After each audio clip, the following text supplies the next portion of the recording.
วัสดีค่ะขอต้อนรับท่านผู้ชมทุกท่านนะคะ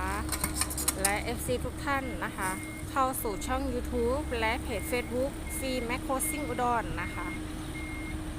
6ล้อคันนี้ก็จะเป็น Isuzu FTR 240นะคะของเสียกั้นนะคะ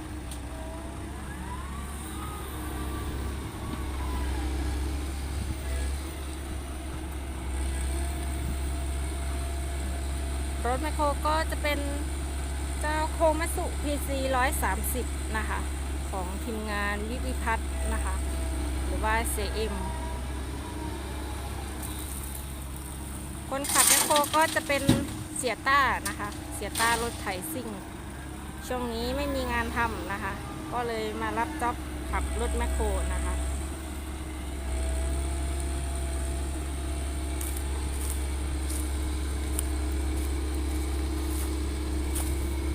เป็นงานตักหินลูกรังใส่6ล้อนะคะคลิปนี้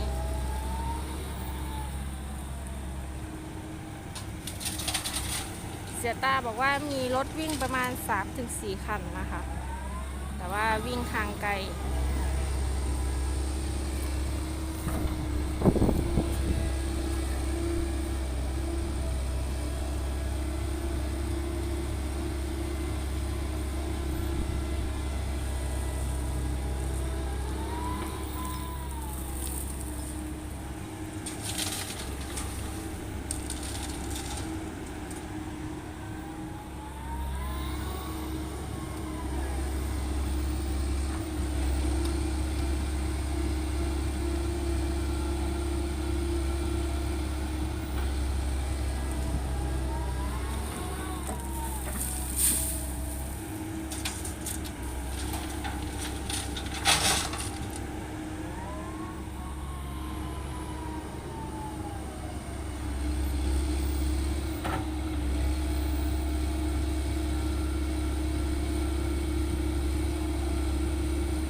วันนี้เสียจ้อยขับ6 ล้อนะคะ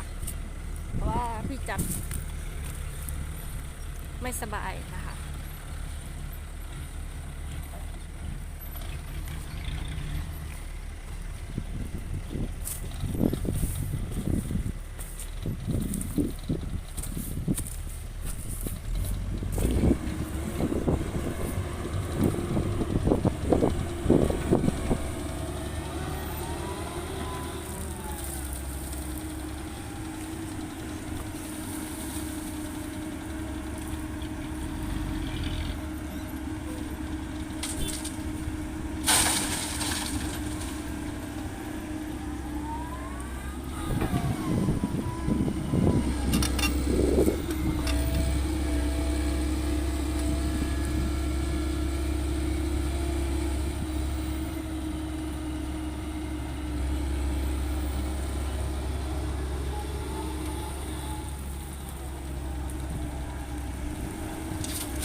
หล่อนะคะน้องเกรซดัมซิ่งเดี๋ยวสอบถามคนขับนะคะเปิดประตูไหมเปิดประตูเอาไปลงใส่จะได้ว่าแล้วนับกันเมิดหรอจักเกี่ยวสุดท้ายอีกแล้ว จักเกี่ยวคนละโอ้3 คันเอ้าก็ได้ไปเที่ยวสุดท้ายไอ้จ้อยซื้อประกัน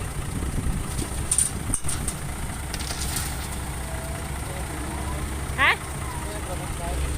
โอ้ยมื้อนี้พักมื้ออื่นโอ้ยแม่ค้าต่อเรื่องไรเร็วลูกค้าสิเบีย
ไปกับรถดัมรถแมคโครนะคะรถแมคโครก็จะเป็นเจ้าโคมัตสึ PC 130ของทีมงานวิพิพัฒน์นะคะ เป็นงานลอกนาตักหินตักดินลูกลังเป็นงานตักหินลูกลังใส่6 ล้อดัมนะคะ ไว้เจอกันใหม่ในคลิปวิดีโอหน้าค่ะคลิปนี้ก็บ๊ายบายค่ะสวัสดีค่ะ